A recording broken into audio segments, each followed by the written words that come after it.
aujourd'hui, avec Tania, nous allons vous proposer une balade à la découverte des particularités de nos régions.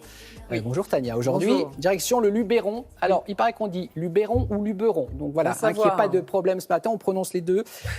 Parce qu'il y a 300 ans de cela, sévissait dans le monde une pandémie qui s'appelait la peste. Pas de vaccin à l'époque, mais un mur. Racontez-nous. Exactement, le mur de la peste. Qui fête ses 300 ans. Il faisait 27 km de long. Il entourait le comtat vénécin qu'il protégeait de la peste qui arrivait de Marseille à l'époque. Et donc, on n'avait pas le droit de franchir ce mur. C'est ainsi qu'on se protégeait, regardez comme il est beau, des contaminations. D'accord. Voilà, on était confinés à l'intérieur du mur finalement. Et ce qui est fou, c'est que ce mur est encore là. Et c'est ça qui m'a intéressée en fait. C'est un mur en pierre sèche et c'est à la construction que je me suis intéressée. Donc en fouillant un peu, j'ai réalisé qu'en Provence, il y avait bien d'autres constructions réalisées en pierre sèche, notamment les bories, des abris agricoles qui datent pour certains du 15e siècle. Ils ont été construits jusqu'au 19e siècle. Vous allez voir, c'est magnifique. Et également à l'intérieur des villages, des murs et d'autres choses, d'autres petits trésors que nous allons découvrir ensemble. Nous sommes allés dans le village de Beaugneux. On aurait pu aller à Gordes, qui est le plus beau village de France, qui est plus connu, mais Beaugneux est tout aussi joli. Vous allez voir. Et nous avons débuté ce reportage juste au-dessus, sur le plateau des Claparèdes.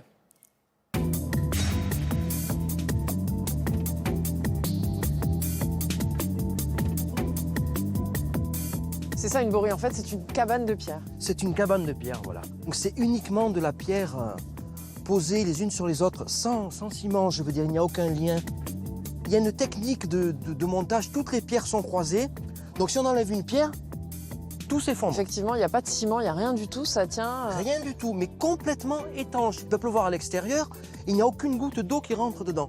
C'était uniquement des abris saisonniers, je veux dire, où on mettait, on va dire, les outils agricoles ou les animaux, ça pouvait un peu servir d'étable aussi.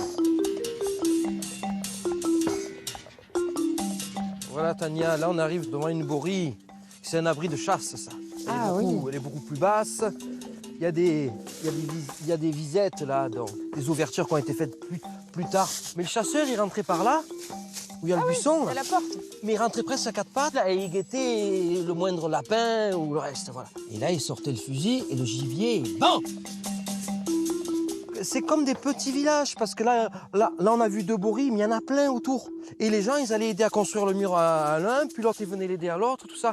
Il y a tout un tissu social qui se crée.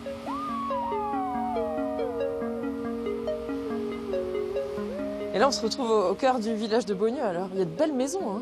Ah ben oui, ici, on était contavénécins, ici. Ça n'avait pas pété en Avignon au XIVe siècle, et on est resté rattaché donc à l'état papal de Rome jusqu'en 1791. Tous ces prélats, ces notables, bon, les papes sont jamais venus à Beaugneux, mais venaient se reposer ou en villégiature dans Beaugneux. C'est pour ça qu'on a de très très beaux hôtels particuliers. Dans cette promenade, on retrouve aussi la présence de la pierre sèche. Il nous reste encore beaucoup de murs en pierre sèche, donc aussi beaucoup de restanques, des anciens puits. Et ce qui fait vraiment la particularité de cette montée là, à la vieille église, à la chapelle, c'est cette calade. Une calade, qu'est-ce que c'est une calade? Une calade, c'est un empierrement au sol. C'est comme si on marchait sur un mur. Il y a 3 essences de pierres différentes. Là, au milieu, c'est de la pierre de Gordes. Et là, les autres pierres, qui font environ cette profondeur, sont vraiment sur un lit de sable, tankées dans le sol et bloquées avec des petits cailloux. C'est génial. Alors la pierre sèche est partie pour durer, quoi, à travers la pierre sèche, c'est inaltérable, c'est parti pour traverser les siècles. D'autant qu'on connaît encore la méthode de construction, puisque cette calade, cette rue que vous venez de voir, a été construite en 2001, entre 2001 et 2005. On dirait que cette rue a déjà des siècles derrière elle. Donc voilà, il a raison, c'est parti pour l'éternité, pour la pierre sèche. Très beau reportage, très original, angle. Merci beaucoup.